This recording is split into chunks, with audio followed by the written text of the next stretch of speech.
Elise reread Harrison's last message, her fingers hovering over the screen. "I'll think about it." It wasn't much, but it was something. With a deep breath, she locked her phone and slipped it into her pocket. The boardroom was silent, the long mahogany table gleaming under the soft lights. She ran the cloth over it one last time, her mind still on Harrison. Would he really think about it? Or was it just something he said to end the conversation? Elise. She turned quickly, startled. Mr. Adams, the floor manager, stood at the doorway. His sharp eyes scanned the room before landing on her. "Come to my office," he said, his tone unreadable. Elise wiped her hands on her apron and followed him out.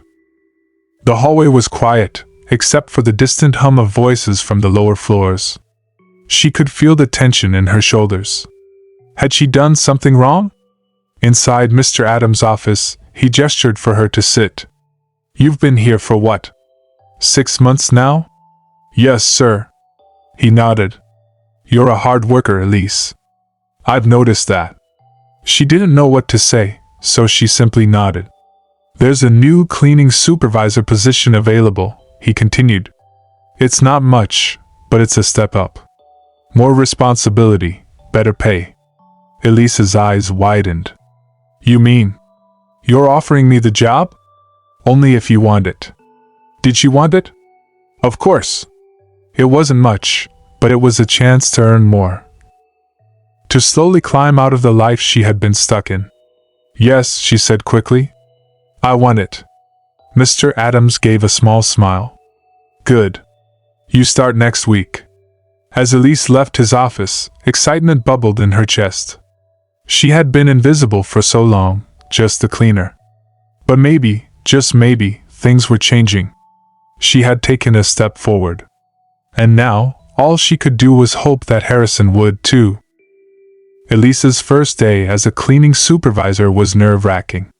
She was used to scrubbing floors, wiping down desks, and being ignored. But now, she had a small team under her, people who actually listened when she spoke.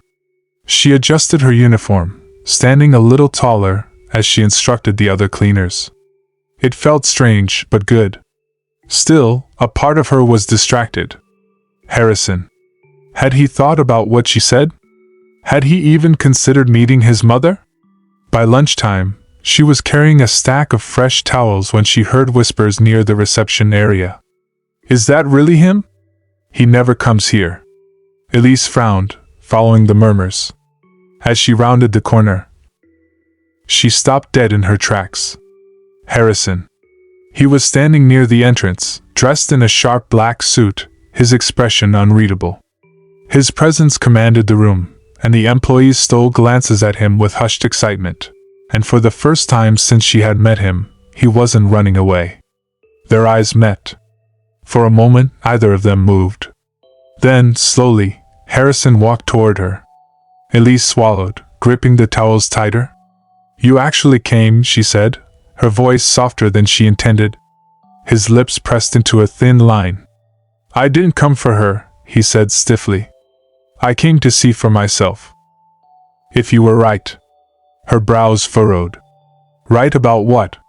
Harrison exhaled, glancing around before lowering his voice. "That I'd regret waiting too long." A small, hopeful smile tugged at Elise's lips.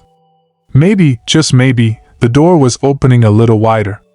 Elise led Harrison to the executive lounge, away from prying eyes. He walked beside her in silence, his hands shoved deep into his pockets. She could feel the tension rolling off him. He was here, but he wasn't ready. Not yet. As they entered the quiet space, Harrison sighed. "So, where is she?" Elise hesitated. "She's not here right now." His jaw tightened. Then this was a waste of time. He turned to leave, but Elise quickly stepped in front of him. "Harrison, wait." His dark eyes flickered with impatience. She lowered her voice. "She asks about you every day. Every single day. Do you know what that means?" Harrison clenched his fists. "It doesn't change what happened." "No, it doesn't," Elise admitted. "But it means she cares. It means she's trying. He let out a bitter laugh. Trying? She had years to try. Elise studied him carefully. Beneath the anger, there was something else. Something fragile. Harrison, she said gently, do you want to know what she said to me the night of the gala? His expression darkened, but he didn't move. She told me, Elise continued, that if she could turn back time, she'd fight for you. She'd never let you go. Silence. Harrison's throat bobbed as he swallowed hard. Do you know what that means? Elise pressed. He looked away. It means she's not expecting forgiveness, she continued. She just wants a chance to see you. To tell you herself. Harrison exhaled sharply, running a hand down his face. Why do you even care, Elise? She smiled sadly. Because I know what it's like to wish for a family that doesn't come back. His gaze snapped to hers. And in that moment, something in his eyes softened. But before either of them could say another word, the door opened. And Eleanor stepped inside. Her breath hitched. Harrison turned to face her. For the first time in years, mother and son stood in the same room. Face to face. Heart to heart. And neither knew what to say. Eleanor's hands trembled as she took a hesitant step forward. Harrison. Her voice was barely above a whisper, as if she were afraid he might vanish if she spoke too loudly. Harrison's expression was unreadable. He stood still, his jaw tight, his hands clenched at his sides. Elise held her breath, waiting for him to speak. But he didn't. The silence stretched between them like a vast ocean, deep and uncharted. Eleanor swallowed hard, her eyes glistening. I never thought I'd see you again. Still, he said nothing. Her lips trembled. You probably hate me. And I understand if you do. She clasped her hands together as if trying to hold herself steady. But I need you to know.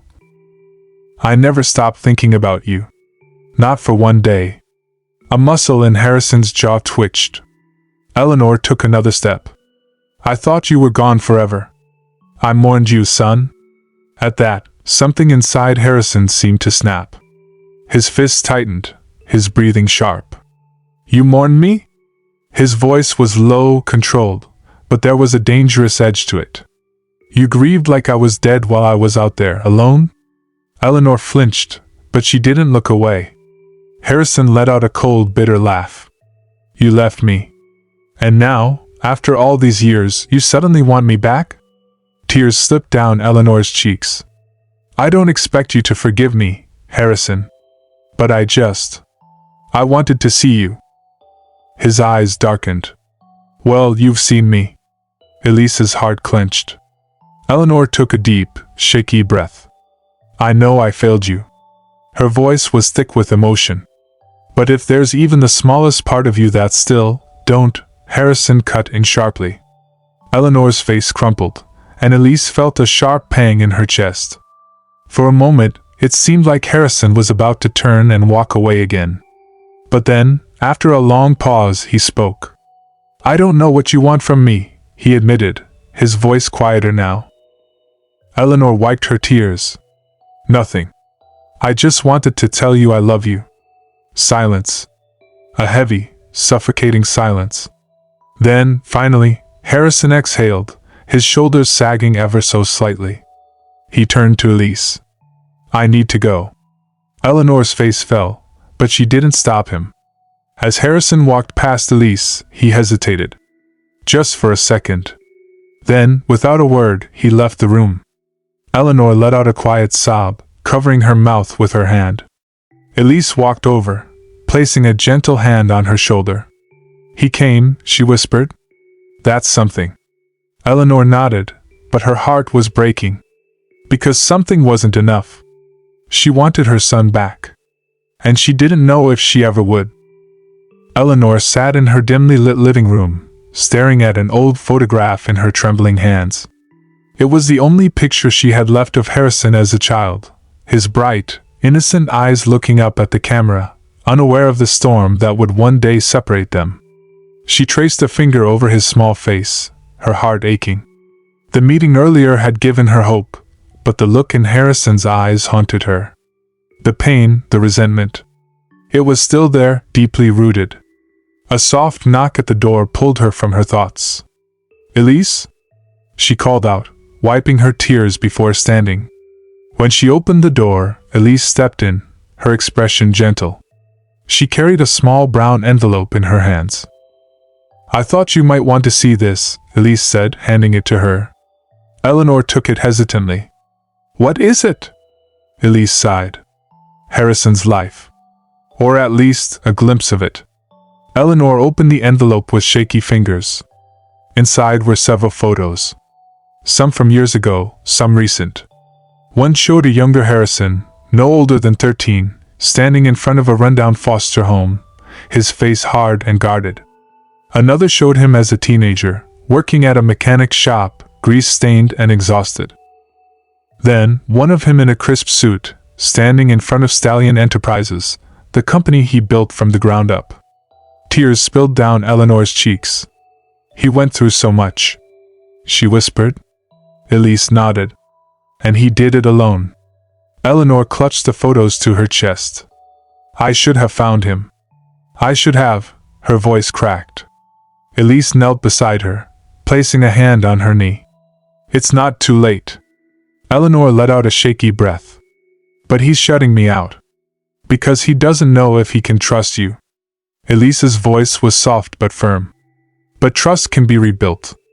If you're patient." Eleanor wiped her tears. "I just don't know how." Elise hesitated, then reached into her pocket. "There's one thing I haven't told you." She pulled out her phone and showed Eleanor a text. It was from Harrison. "Harrison, I don't hate her. But I'm not ready." Eleanor covered her mouth, fresh tears spilling over. "He doesn't hate me," she whispered. "No," Elise said gently.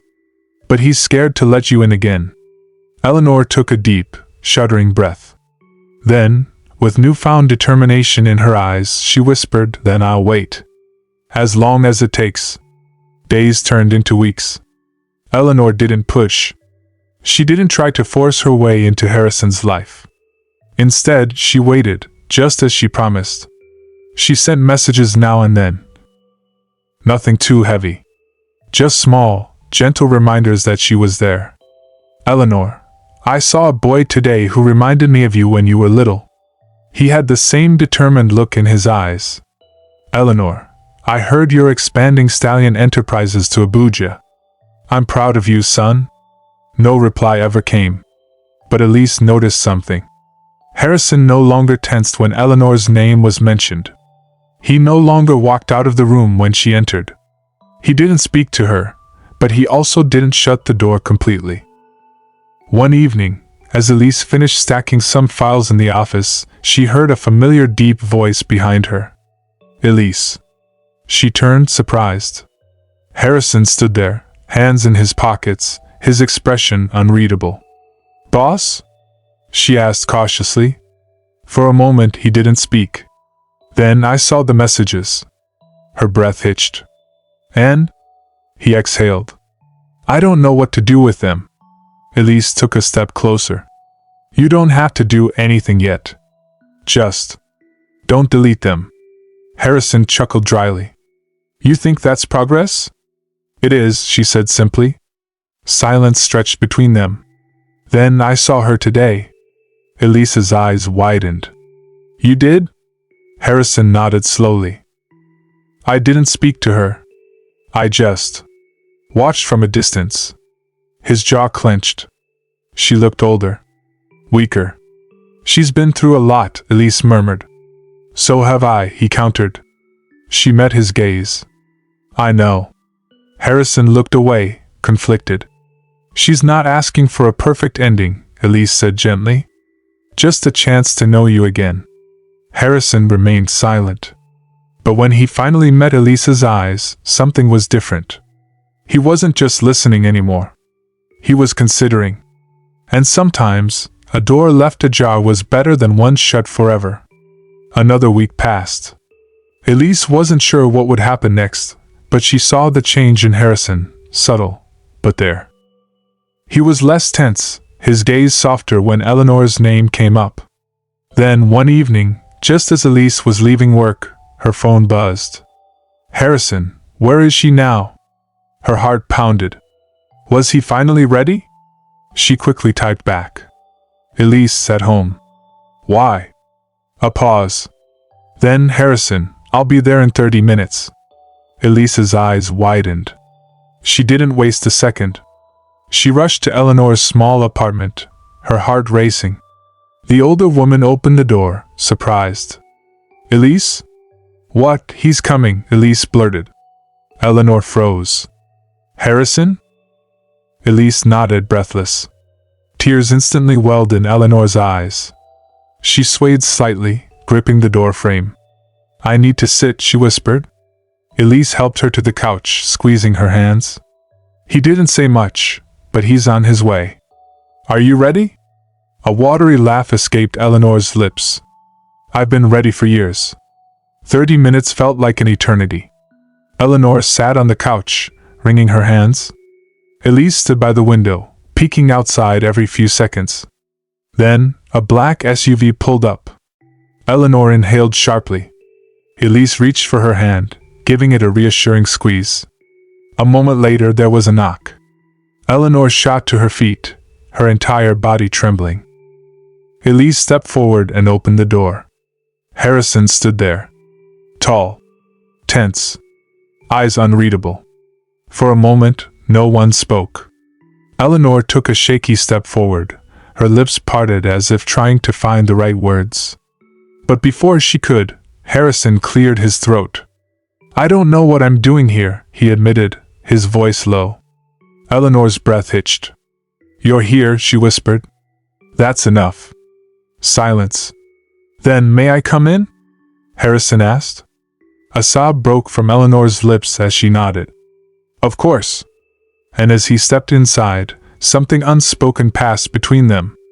It wasn't forgiveness. It wasn't a perfect reunion. But it was a start. And sometimes, that was all a heart needed. The days that followed were quiet, almost fragile. Harrison didn't visit every day, but when he did, he sat in the living room, sipping the tea Eleanor made for him. Sometimes they talked, cautiously, carefully, like people stepping over broken glass. Other times, they just sat in silence. Eleanor didn't rush him. She never pushed. One afternoon, as she placed a plate of warm jollof rice before him, Harrison finally spoke. Why did you leave me? Eleanor's hands trembled. She lowered herself into the chair across from him, inhaling deeply. I thought I was doing what was best, she whispered. I thought. If I wasn't in your life, you'd have a chance at something better. Harrison's jaw clenched. And what did I get instead? His voice was low, wounded. Abandonment? Pain? Nights spent wondering why my own mother didn't want me. Eleanor squeezed her eyes shut, tears slipping down her cheeks. I was wrong, son. So wrong. And I have lived with that regret every single day. Silence stretched between them. The weight of the past sat thick in the air. Then, Harrison exhaled. I don't know if I can forgive you. Eleanor swallowed, nodding slowly. I understand. A long pause. But, he added quietly, I want to try. Eleanor looked up, eyes glistening. That's all I could ever ask for. For the first time in years, Harrison let out a shaky breath, not one of anger, but of something lighter. Something that felt like relief. Maybe forgiveness wouldn't come today. Maybe not even tomorrow. But one step at a time was still a path forward. And that was enough. Loved this story? Here's what to do next. Don't forget to like, comment, and subscribe for more emotional and suspenseful stories. What did you think of Harrison's journey? Do you believe in second chances? Share your thoughts in the comments. Turn on notifications so you never miss a new upload. Thank you for watching.